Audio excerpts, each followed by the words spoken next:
तो रोएगा नहीं। यदि साधारण पुरुष हुआ तो ये जरूर रोएगा अपने ग्वाल वालों के लिए। लेकिन ठाकुर जी ने जैसे ही देखा लीला को, आज ठाकुर जी ने ऐसे ही प्रारंभ एकदम महाराज जैसे ब्रह्मा जी लेकर के गए थे वैसे ही प्रकट कर दिए और ठाकुर जी अपनी लीलाएं करने लगे।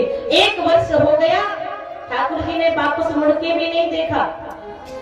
ब्रह्मा जी को लगा महाराज 1 वर्ष हो गया अभी तक आया नहीं हो कृष्ण। और जैसे ही ऊपर से ब्रह्मलोक से दृष्टि डाल करके देखा, आज भी ठाकुर जी गौचारण लीला कर रहे हैं। महाराज दौड़ करके आए भगवान से क्षमा याचना करने के लिए, पुनः वापस करने के लिए।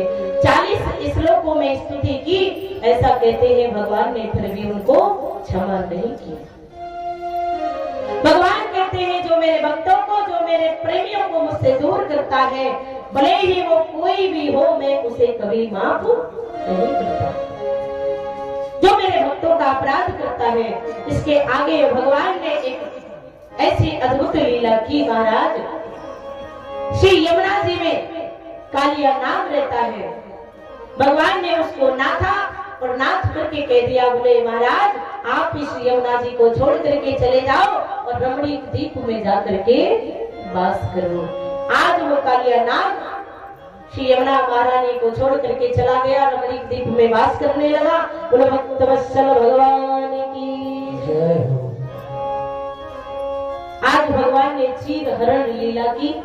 आप सभी समझ रहे हैं समय कम है, केवल स्पर्श करते हुए कथाओं को निकल रहे हैं, क्योंकि कथाओं को जब भागवत की कथा प्रारंभ कर दी जाती है तो बीच में विश्राम देना उचित नहीं है। भले ही स्पर्श करो लेकिन थोड़ा थोड़ा थोड़ा थोड़ा, इसीलिए आपको सुनाया जा रहा है।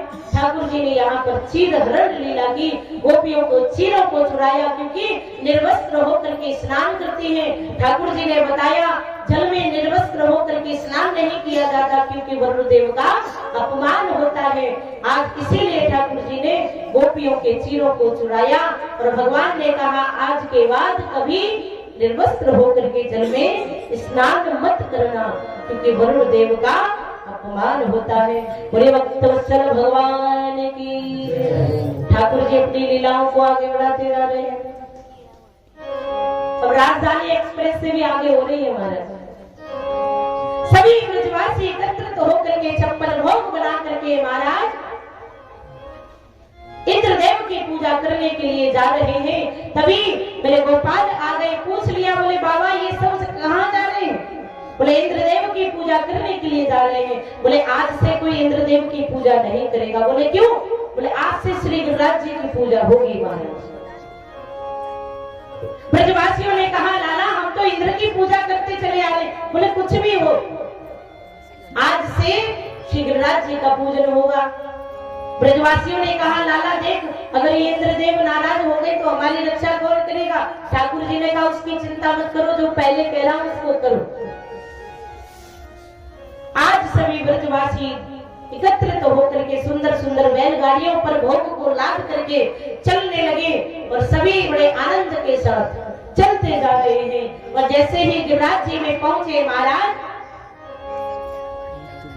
ठाकुर जी ने कहा श्री गिरिराज जी महाराज का अभिषेक करने के लिए सभी ब्रजवासी जुट गए, घड़ा भर भर करके लेकर के आते और अभिषेक करने लगे। 2 दिन 4 दिन हो गए।